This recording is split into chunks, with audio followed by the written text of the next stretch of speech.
বাংলাদেশের এই মুহূর্তের ১ নম্বর সমস্যা বিশৃঙ্খলা। আবার বলছি বিশৃঙ্খলা। সে বিশৃঙ্খলা কি? যেমন ধরুন ঢাকা মেডিকেলে একটা অনাকাঙ্ক্ষিত ঘটনা ঘটল এবং সেখানে ডাক্তারদের মারধর করা হলো এবং সেটা নিয়ে ডাক্তাররা কমপ্লিট শাটডাউনে চলে গেলেন। আনসাররা বিদ্রোহ করলো, বিদ্রোহ না ঠিক বিক্ষোভ করলো। বিক্ষোভ করতে, করতে একেবারে পরিবেশ ছেড়ে তারা সচিবালয়ে ঢুকে পড়ল।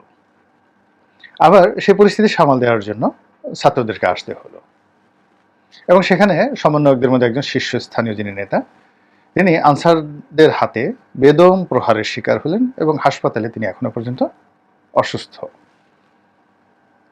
তো এইরকম প্রশাসনের সর্বস্তরে, স্থানীয় সরকারে, তারপর কেন্দ্রীয় সরকারে, সেন্ট্রাল গভর্নমেন্টের যে সকল মন্ত্রণালয় মিনিস্ট্রিতে রয়েছে, কোর্ট কাছারি অফিস আদালতে এবং বিশেষ করে পুলিশ প্রশাসনে, সব জায়গাতেই বিশৃঙ্খলা। কোনো শৃঙ্খলার যে একটা নামগন্ধ এটি এই মুহূর্তে নেই। আর রাতারাতি এটি ফিরে আসবে, ধীরে ধীরে ধীরে ধীরে ফিরে আসবে, এটা সম্ভব নয়। কারণ হলো, যখন ডিসিপ্লিন যে শব্দটি, ডিসিপ্লিন শব্দটি এটার একটা ধারাবাহিকতা থাকে। এটি যখন আপনি ক্রমশ প্র্যাকটিস করতে থাকেন, ডিসিপ্লিন এটি চৌকস থেকে চৌকস্তর হতে থাকে। আর যখন আপনি ডিসিপ্লিনটা ভেঙে ফেলেন, এটা ক্রমশ অরাজকতার দিকে যেতে থাকে। তো এখন সরকারের বা রাষ্ট্রে যে সকল কোনো বিভাগ দীর্ঘদিন ধরে একটা শৃঙ্খলায় চলছে, সেই শৃঙ্খলাটা ভেঙে পড়েছে। কাজেই এটা যদি আরও সময় নিয়ে এখানে কোনো গাফিলতি করা হয় বা সংস্কার করার চেষ্টা করা হয়, এই শৃঙ্খলাটা আরও বিশৃঙ্খল হয়ে পড়বে। আর তখন চেষ্টা করলে এগুলোকে জোড়া লাগানো যাবে না। এ গেল একটা।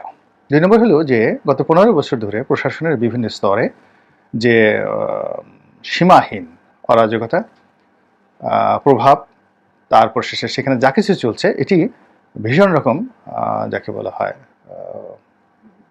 এটা দলবাজি যাকে বলা হয়, খুবই অস্বস্তিকর, অশ্লীল, অশ্রাব্য দলবাজি, এবং সেই দলবাজির জায়গাটা খালি হয়ে গেছে। এবং সেই দলবাজির জায়গাতে মানুষ দীর্ঘদিন যদি কেউ দেখেন জিকির করে, তাহিরের জিকির করে, হু হা হু হা, আপনার ওই জিকির ছাড়া তার আর ভালো লাগে না। আবার কেউ যদি চরমোনাইতে গিয়ে জিকির করে, ভালো লাগে না, সেটা ছাড়া ভালো লাগে না। কেউ যদি গাঁজা খায়, আপনি দুনিয়া থেকে পোলাও কর্ম যা কিছু দেন না কেন, সে গাঁজা ছাড়া চলতে পারবে না। আবার শরীরে যদি যারা আতর মাখে, তাকে যা কিছু দেন না কেন, তাকে আতর মাখতে হবে।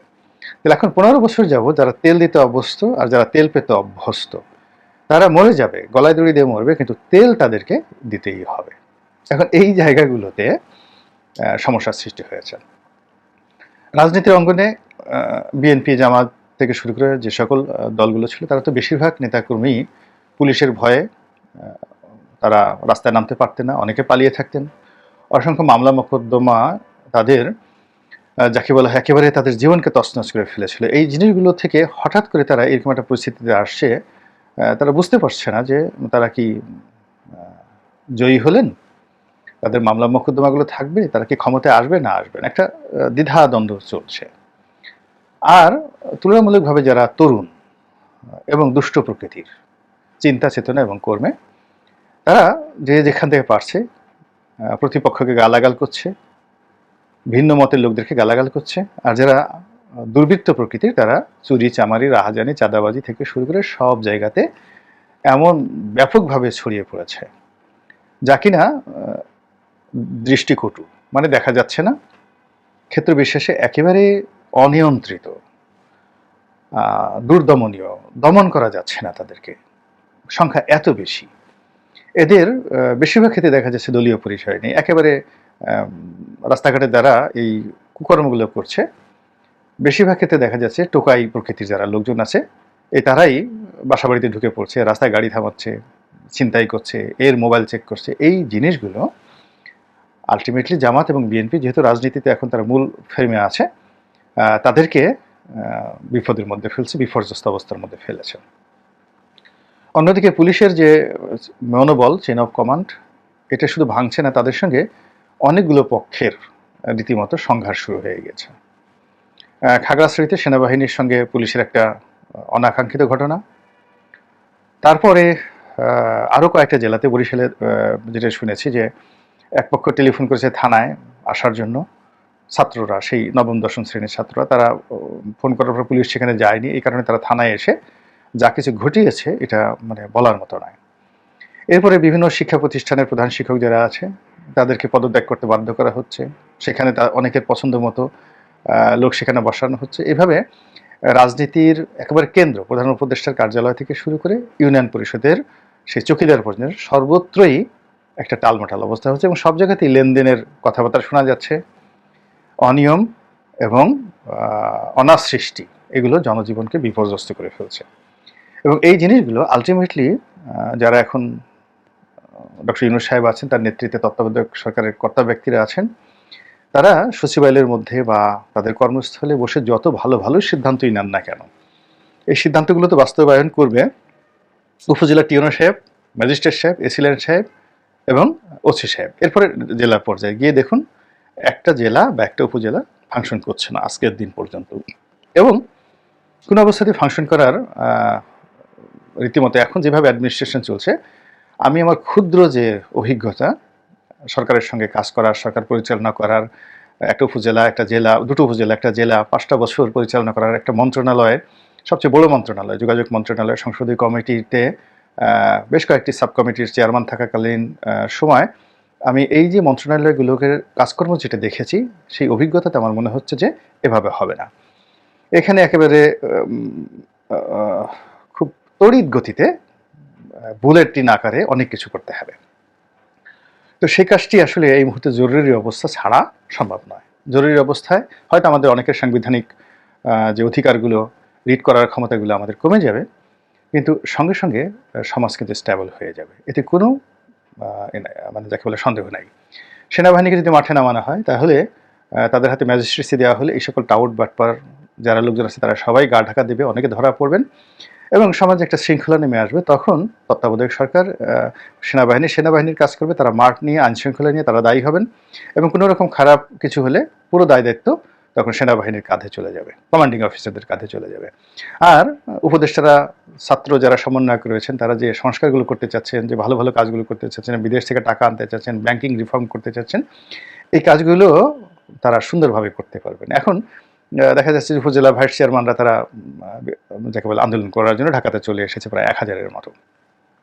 এখন তারা প্রতিদিন মন্ত্রণালয়ে ধরাধরি করছে, তারপর শেষে প্রধান উপদেষ্টার কার্যালয়ে যাচ্ছে, কোর্ট কাছারিতে যাচ্ছে, নার্সরা ধর্মঘটে যেতে চাচ্ছে, ডাক্তাররা ধর্মঘটে আলটিমেটলি চলে গেছে। এইভাবে প্রতিদিনই একটার পর একটা ঘটনা ঘটতে থাকবে। যদি প্রাইমারি শিক্ষকরা ধর্মঘটে চলে যায়, মানে তছনছ হয়ে যাবে। এখন এই পুরো জিনিসগুলো আসলে এই নতুন সরকারের পক্ষে এবং এত কম সংখ্যক উপদেষ্টাদের পক্ষে এগুলো সামাল দেওয়া তো দূরের কথা, এগুলো আন্দাজ করা সম্ভব নয়। এর কারণে পুরো প্রক্রিয়াটি একটা পলিটিক্যাল সিস্টেমের মধ্যে চলে আসছে। তো সেক্ষেত্রে আমি মনে করি যে সেনাবাহিনীকে ম্যাজিস্ট্রেসি পাওয়ার দিয়ে দেশে জরুরি অবস্থা জারি করা ছাড়া ডক্টর মোহাম্মদ ইউনূসের হাতে এই মুহূর্তে বিকল্প নেই। তিনি যদি এটা দেরি করেন এবং সেনাবাহিনীকে বিশ্বাস না করেন, তাহলে আলটিমেটলি তাকে এর জন্য সাফার করতে হবে, এবং রাজনৈতিক দলগুলোকেও সাফার করতে হবে, বিএনপিকে সাফার করতে হবে এবং জামাতকে সবচেয়ে বেশি সাফার করতে হবে। আমাদের এখন যখন একটা স্টেবল অবস্থা থাকবে, তখন জামাত যে সৎ লোক, ভালো মানুষ, এটা তো তখন প্রমাণিত হবে। খারাপ যখন অবস্থা চলবে, তখন জামাতের লোকদেরকেই তো ছিনতাই করে তাদের পাঞ্জাবি খুলে নিয়ে যাবে।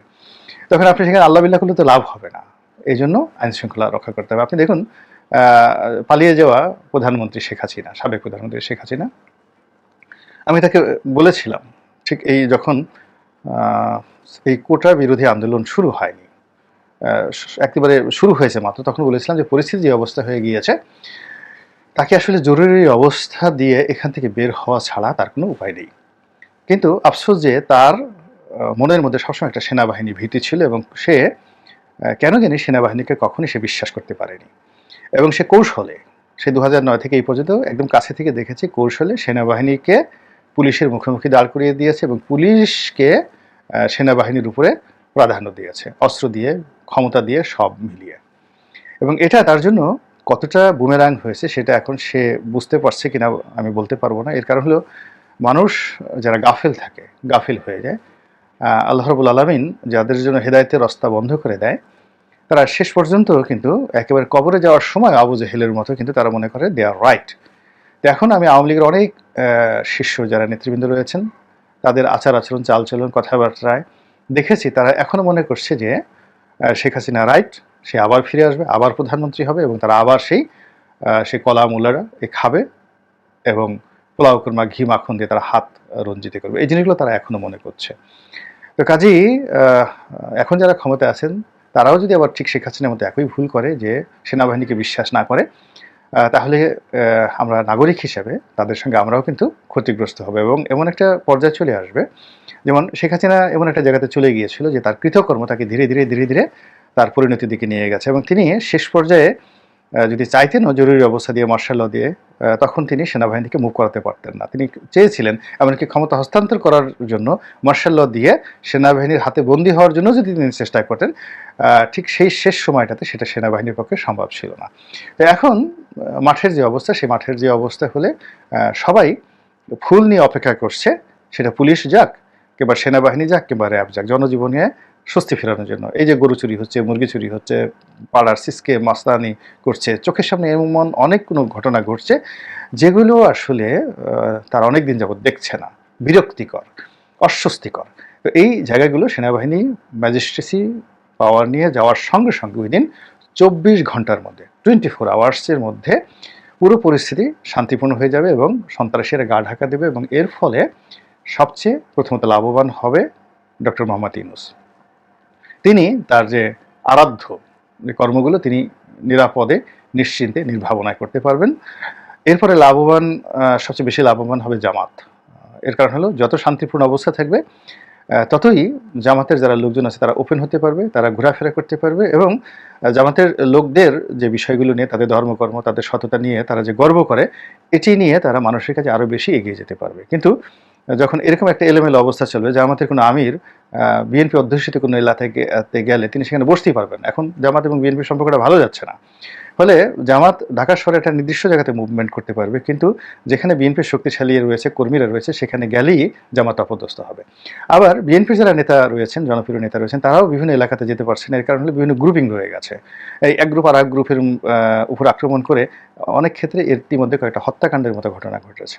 শিল্পপল্লীতে, গার্মেন্টস পল্লীতে, সেখানে যেভাবে চাঁদাবাজি হচ্ছে এবং বেশ কয়েকজন বিএনপি নেতার বিরুদ্ধে দেশের শীর্ষস্থানীয় পত্রপত্রিকায় যে নিউজ আসছে এবং এস আলমকে কেন্দ্র করে, বিভিন্ন ব্যাংক দখলকে কেন্দ্র করে, বিমা দখলকে কেন্দ্র করে অনেক নেতার নাম যেভাবে আসছে, এটা বিএনপির জন্য খুবই বিব্রতকর অবস্থা। যখন সেনাবাহিনী এই জিনিসগুলো তদারক করবে, তাদের সেই মেশিনারিজ রয়েছে, তখন তাদের সঙ্গে পুলিশ, আনসার, বিজিবি এবং র্যাব এগুলো সমভাবে অ্যাক্টিভ হয়ে পড়বে। আমি তো বললাম জাস্ট 24 ঘন্টা। তখন সকলের জন্য এই জিনিসটা ভালো হবে। কিন্তু এটি নিয়ে যদি আমরা দেরি করি, 1 সপ্তাহ দেরি করি, 15 দিন দেরি করি, তখন ইচ্ছা করলেও কিন্তু জরুরি অবস্থা জারি করে সেখান থেকে বের হয়ে আসা যাবে না। শেখ হাসিনা যখন কারফিউ দিলেন, এই কারফিউর সময় তিনি মুনাফিকি যদি না করতেন, অর্থাৎ সে ব্লক রেড দিয়ে বিভিন্ন এলাকাতে গিয়ে যে অপকর্মগুলো করেছেন, সেগুলো যদি না করতেন আজকের এই অবস্থা হয়তো হতো না। আল্লাহ ভালো জানেন। আমার কাছে একজন নাগরিক হিসেবে, দেশের মানুষ হিসেবে, দেশের জন্য, সকল মানুষের জন্য যেটা কল্যাণকর, আমি সেই কথাগুলো বলে যাচ্ছি। কোনো বিশেষ দল, কোনো বিশেষ ব্যক্তি, কোনো বিশেষ মতাদর্শ, আমি তাদের কাছে নিজেকে কখনো বিক্রি করিনি। I am not a slave.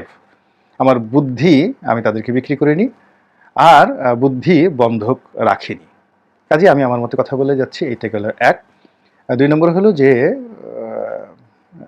এই যে আমার এই জীবনে, ক্ষুদ্র জীবনে, বাকি যে জীবনগুলো বেঁচে আছি, আসলে ওরকম কেউ আমাকে সাহায্য করবে, কেউ কোনো কিছু দেবে, ঠিক ওইরকম মন মানসিকতা যাদের দরকার তারা প্রয়োজন আছে, তারা মনে করতে পারে। কিন্তু আমার যে অবস্থানটা, আমি যেখানে আছি, সেটা আমি বুঝতে পারি, বা আমার পর্যায়ের যারা লোকজন রয়েছেন, সমপর্যায়ে যারা লোকজন রয়েছেন, the in case of age, বয়সের দিক থেকে, social status, financial solvency, educational background, family background, এই পুরো জিনিসগুলো আমার সমপর্যায়ে যারা লোকজন রয়েছেন তারাই বুঝতে পারবেন যে মিস্টার রনি এই কথাগুলো যে বলছেন, তিনি কি কারোর সুযোগ নেওয়ার জন্য বলছেন, রাগ বা বিরাগের বশবর্তী হয়ে বলছেন, নাকি দেশপ্রেম থেকে বলছেন, নাকি আল্লাহকে খুশি করার জন্য বলছেন।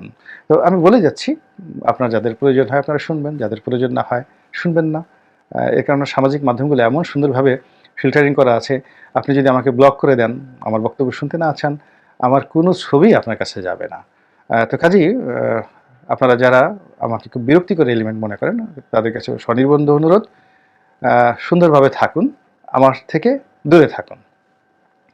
আর যাদেরকে ভালো লাগে, আমাকে যাদের ভালো লাগে, আমার কথাবার্তা যাদের কাছে খুব আকর্ষণীয় মনে হয়, তারা আমার জন্য দোয়া করবেন যেন আমি আরও সুন্দর করে, আরও গুছিয়ে নিত্য নতুন বিষয় নিয়ে আপনাদের সামনে হাজির হতে পারি।